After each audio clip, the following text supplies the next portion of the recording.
welcome to my channel. Today we are starting another freestyle crochet project and we're making this very cute top and I'm excited to start. Hopefully all goes well. So without further ado, let's get into it. Starting off, the yarn that I'm choosing to crochet with is this blue, almost tealish acrylic yarn.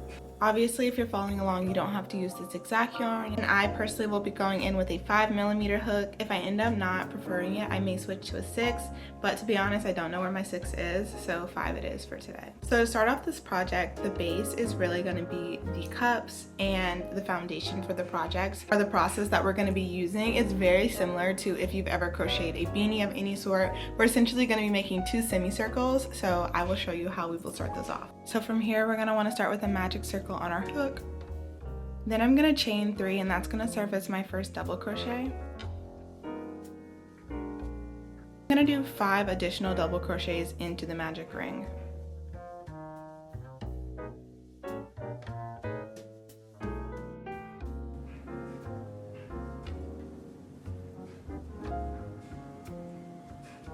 So from here, I can pull on this end and it should tighten and give me the start of my semicircle. And there we go. So from here, this is where it kind of gets reminiscent of crocheting a beanie. I'm going to crochet 3 more chains and then put a double crochet in that same loop and then continue along the path doing 2 double crochets in each.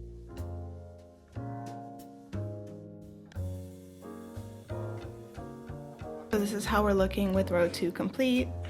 In this next row, we will do 2 double crochets and then 1 double crochet in the next loop and then 2 double crochets and then 1 in the next loop. So here's that next row completed. Reducing the stitches is what lets us get this round shape. For each row we will add an additional loop with 1 double crochet in it.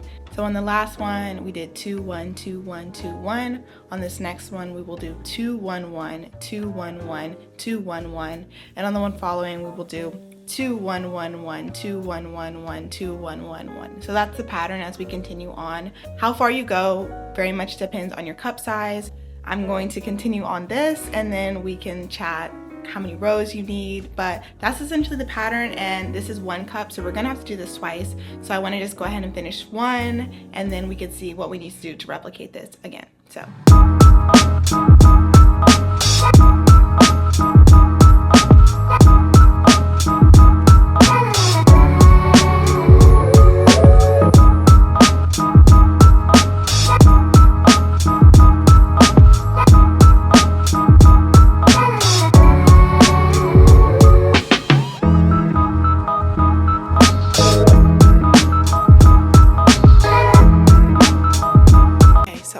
chaining 8 rows, and this is completely your preference, but I'm going to chain an additional row with no increases, which means I'm just going to do 1 double crochet in each loop, and I'll show you why I'm doing that.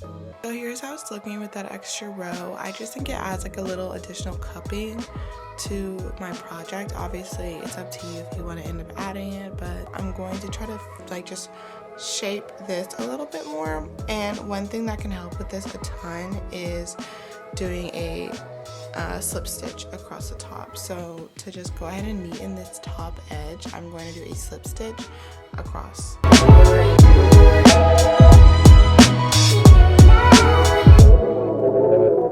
So here's the finished product for the first cup, and from here we are literally just going to replicate it for the other side.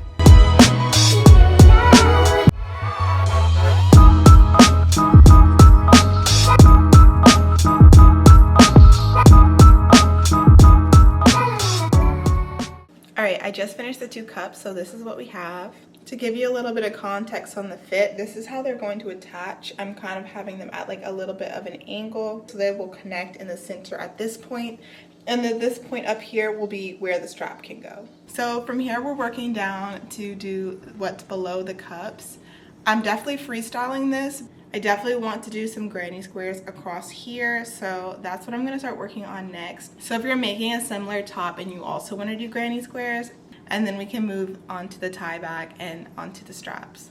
But yeah, that's where we are. If you are doing granny squares, there's so many options to make them completely unique, so you don't have to do the one that I'm doing. I'm just doing a classic granny square, but there's like a bajillion different granny squares you could do. So okay, so granny squares are fairly simple. We're going to start by chaining 4.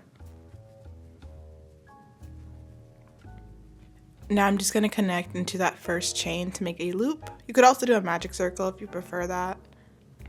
Okay, so now we have this little circle. We're going to chain 3. And that's going to serve as our first double crochet. Now I'm going to put 2 double crochets into this loop next to the chain I just did. Then I'm going to chain 2 to make my corner. And then 3 more double crochets into the loop. Now I'm going to chain 2 more to do my next corner and then repeat. Chain 2 more and then do that one last time. So this is what we have, just a basic granny square. I'm going to make mine a little bigger, so I'll show you how we extend this a little further. We're going to chain 3 again. That's going to be our first double crochet. Okay, I chained 3, so now I'm going to work back into this corner with 2 more double crochets. Then I'll chain 2 to make our new corner, and then 3 more double crochets.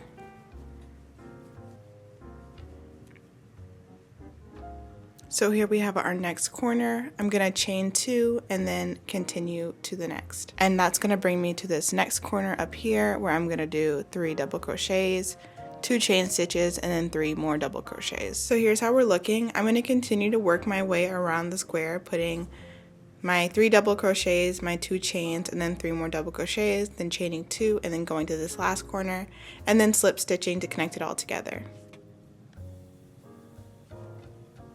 They're all completed. I'm going to finish it off and then I'm going to continue to make them at this size because I want to connect them all together to be like the band on the top. So I've made 6 granny squares, which I feel like is a good starting point as we move forward. I think it would be really cool to connect each of the granny squares to each other using a mesh stitch, so having like a little gap in between. So I'm going to show you how I think I'm going to do it.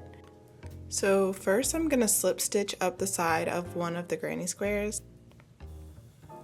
So here's how that end is looking with the stitch added. Now I'm going to chain 5 and go into the 3rd stitch over to create my first box. Chain my 5, then I'm putting my next stitch 3 stitches over, and this is just a slip stitch, and that creates a box right here. I'm going to chain 3 more. I'm going to count 3 again and put it in that next box. Here's how it's looking. We have 2 boxes, and now I'm going to do my 3rd.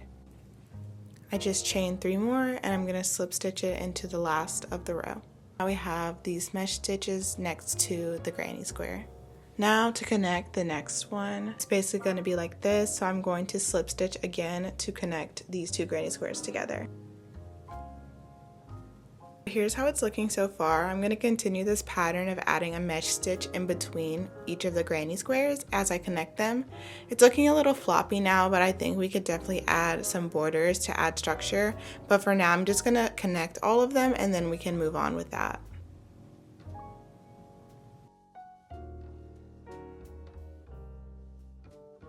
So for now, I just added a row of half double crochets underneath the granny square, the middle of the cups, and they will attach to the middle of the band. And then this is the very end of the cup, and it's going to attach to the band as well. So now I'm doing a little bit of sewing to attach all these pieces. Okay, so here's how it's looking all sewn together. This is going to go partially around the back, but it's not enough to tie, so I'm going to continue on these with probably like a single crochet at the same width, but long enough that I can tie it into a bow in the back. And then I'm still trying to figure out how exactly I want to do the straps.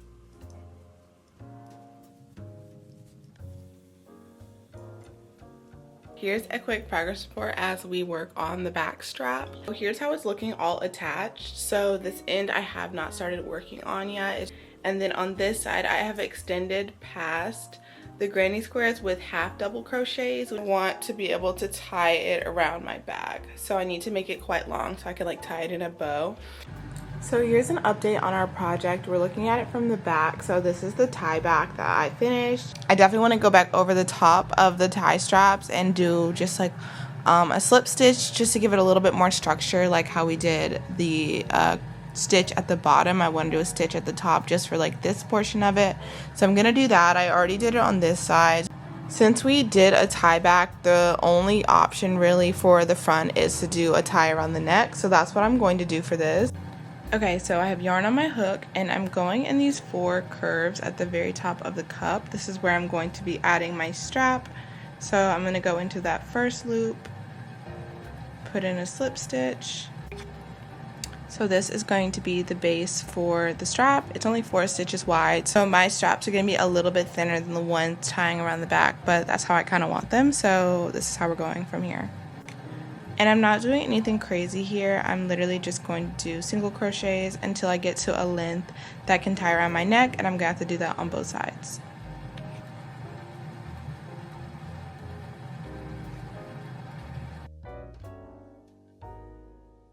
Okay, so the top is done, so it's time for a reveal. This is how it turned out. I'm very happy with it. I think it's the perfect summer top, and it was very, very easy to make. If you were following along, I hope you were also able to make a very cute, uniquely your own project as well. But yeah, this is how she turned out. As I mentioned earlier, I'm also going to tag some TikToks to fundamental crochet. That way, if you're a beginner, there's some better tutorials for if you're learning from scratch. But yeah, I hope you enjoyed. Thank you for watching. Bye.